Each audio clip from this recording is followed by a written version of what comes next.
In this book by the famous children's author Dr. Seuss, he writes a story about imaginary animals using whimsical letters. One such animal is the nutch, in which he uses the fictional letter N. And he writes, "And N is the letter I use to spell nutches, who live in small caves, known as niches for hutches.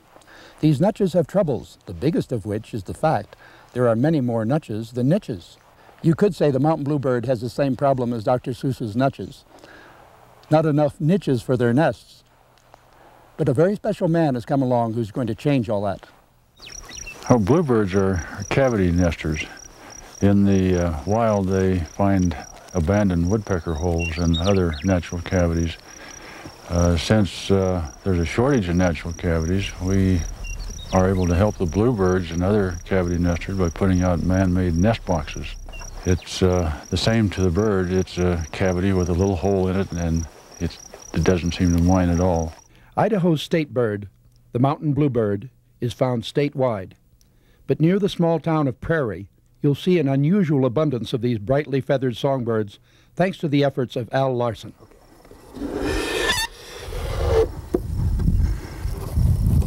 They call him the Bluebird Man. We've got 4 baby mountain bluebirds, about 5 days old. Al Larson has been checking bluebird boxes like this every spring and summer for the past 14 years. At this age, I just leave them alone. They're kind of small to put a band on. I just count them and record the information on the cards here.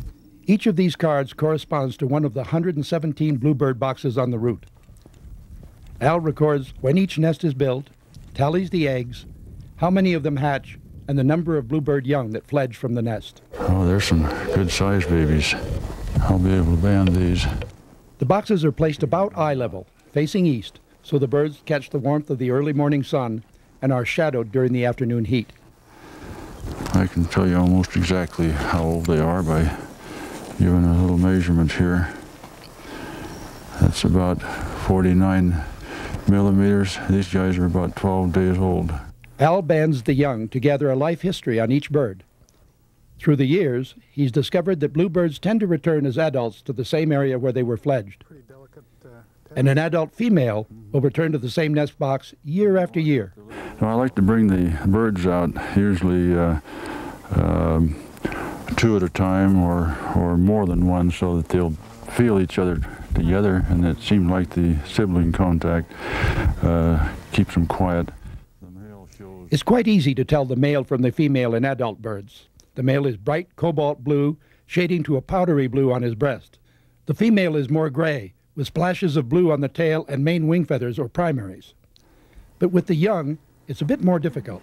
I just noticed the difference in color on here. The female is in my right hand and the male is in the left. You can notice the blue developing in the young ones, at about 12 days old. Soon after the young are banded and placed back into the nest, the adults return to feed their offspring. The nestlings receive mostly insects, flies, mosquitoes, worms, grubs, caterpillars, things like that. They're a very beneficial bird from man's point of view. Al has become the resident expert on mountain bluebirds, spending long hours just watching the birds go about their business. For this gentle man, there can be no better pastime. I guess I like bluebirds, to work with bluebirds, because they accept me, they accept people probably more than a lot of the other songbirds do. They are in need of help for their nesting spots, and I can help them. It just seems like I'm reaching out and helping somebody in need. I get a lot of satisfaction out of it. Well, we go on to the next one and see what's in there. This is like Christmas time, you know, you open the packages and you wonder what's going to be inside. Oh, these birds have already fledged. The young in here have fledged and have left 2 old eggs that didn't hatch. Al speculates they may have become chilled before the female began incubating. So what I do now is clean out the old the old nest so that the birds can start a new one.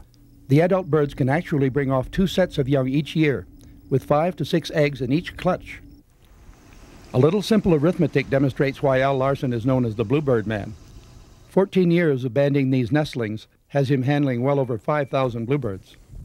I have no financial backing on it, and I receive nothing out of it but the joy of working with the birds.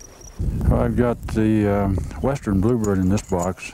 This is a close cousin to the mountain bluebird.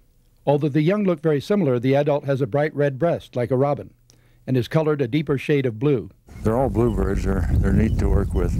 The mountain bluebird seems to be a little more robust. They accept me a little bit more. The western bluebird seems to be a little more shy. This one is the male with the real dark royal blue, and the females are just more gray. There's very little color on them. Al hopes someday to combine all his note cards and years of observations into a book on bluebirds.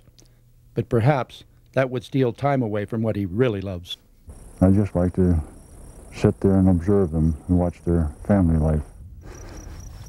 I think it helps a person realize his place in life if he gets close to these birds, other wildlife, and see how they live.